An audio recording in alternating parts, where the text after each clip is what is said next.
The dates for the UP Assembly elections haven't been announced, but the battle lines are drawn from the right to the left.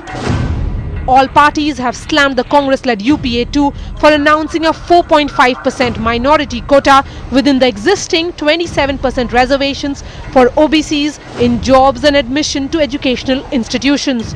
The left calls it a pre-poll tactic. The BJP says it's anti-constitutional. इससे किसी भी तरह से न तो अल्पसंख्यकों का सशक्तिकरण होने वाला है, न भला होने वाला है, बल्कि एक तरह से समाज में टकराव और समाज में बिखराव जरूर आएगा। 2 साल से रंगनाथ मिश्रा कमीशन आयोग की सिफारिश है, लेकिन सरकार ने उसको माना नहीं है।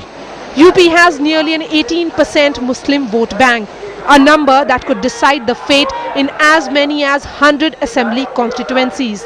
कांग्रेस पार्टी का चुनावी वादा था, 2009 के चुनाव घोषणा पत्र में इसका उल्लेख था और उसी के आधार पर यह आरक्षण दिया गया है। With Rahul Gandhi aggressively campaigning in UP, the move is being seen as last one desperate attempt to reach out to the Muslims who have, over the last few years, flocked to the Samajwadi Party and the BSP.